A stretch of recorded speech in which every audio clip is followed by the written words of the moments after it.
Let's throw out the window here this Norman Rockwell version of Miss Carter in the second grade with the little students bringing in the apple. Hi, Miss Carter. Hi, Miss Carter. I'm ready for my math test today.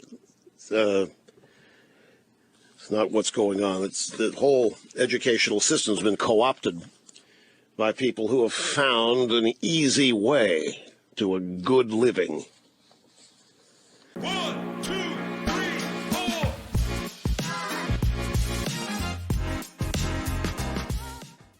I teach in an explicitly trans-affirming high school. We have gender support plans. We have a gender-affirming wardrobe at our school. We have binders on demand for our students, and other shapewear can easily be ordered. We have students that express themselves in all manner of different ways, and I couldn't be prouder to work at a school that's so amazing. If you would like to have your school also be an explicitly trans-affirming school, let me know. Maybe we can figure something out.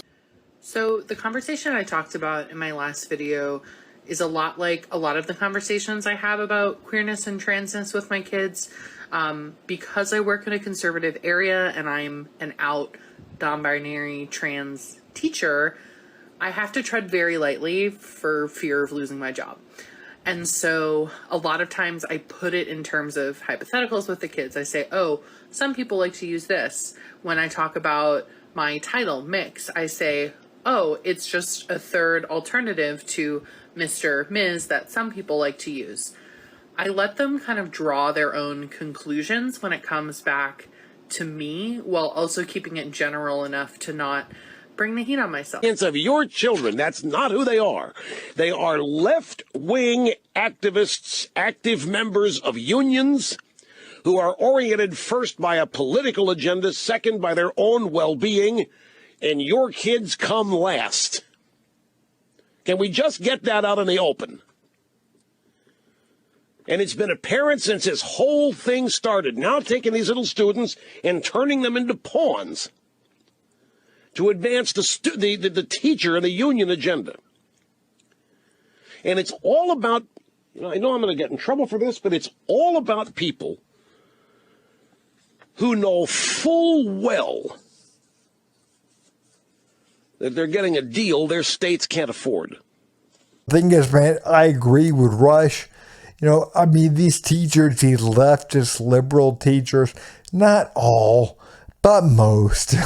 Most of them are, and we know that, especially in these blue states. They are. They're liberal left-leaning teachers. And again, they know better about what to teach your kids than you do.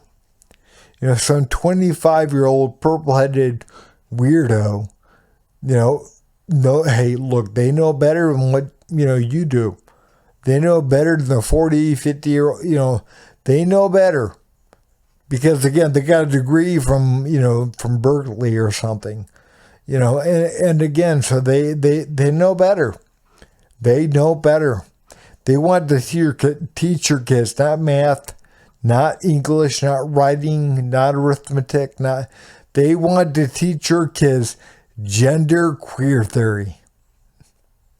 It's like, no, most parents, they don't want the kids being taught this stuff. They don't. But for some odd reason, you want to teach them. Why? Because you're that. You identify as, a whatever. You mix so stuff. Oh, I'm not Mr. or Miss. I'm mixed. No, you're weird. I mean, let's just be honest about it. You're weird. I'm mixed. No. I mean, honestly. And again, if you want to be that, that's fine. Why do we have to know? Why do the kids have to know? Why do we have to educate them on this? Why can't you just wear a pair of pants and a shirt and shoes and teach the kids? Why does it have to be about you? Why can't it be about the education? Which is, again, it's about education. It's about the kids, or should be. But you want it about you. because it's a very self-deluded, self-entitled generation that feels that they should be the ones in spotlight, not the kids. The kids shouldn't be in spotlight, they should be. And no, that's not true. Again, we're talking about kids here. That's what schools are. They're places to teach kids things. Math, English, that kind of stuff. How to get by in the world. Not teach them about pronouns and using correct pronouns. No, you're not. You're teaching them to use wrong pronouns. Again, some of the ways that you're teaching them is grammatically incorrect to begin with. But also, if you're a man and you're teaching the kids, even if you get something chopped off down there, if you're a man and you're teaching the kids to call you she, that's wrong. You're not a she. You're a he. Do you not understand? They just, no, I'm not. I'm really a she. Yeah, let's do a DNA test and see if you're a she. But again, the thing is, it's about you. It's about you. That's what it's about. It's not about the kids. It's not about the education. It's not about teaching them ABCs. It's about teaching them LGBTQ. That's what it's about. And we've got to get on board and understand, hey, you're indoctrinating our kids and you're so damn spoiled. Not only do you want everything about you, but if you can't teach them something, if you're told, no, we don't want to do that right in the state or this school district or this whatever, you throw an absolute damn fit. An absolute damn fit, because it's about you. It's about you. So again, yeah, you guys do nothing but indoctrinate kids. So again, people need to really look hard at their public educational institutions and make a decision. Really make a decision.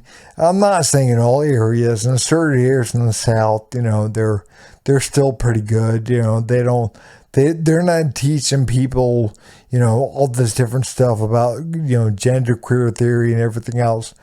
But a lot of these states, man, like California, whatnot, they have gone off the rails.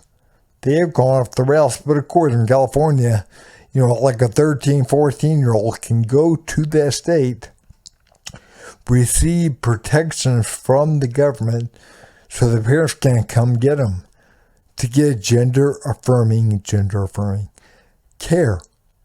I mean, what kind of BS, what kind of world do we live in at this point?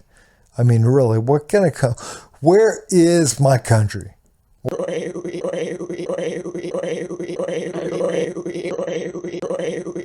You son of a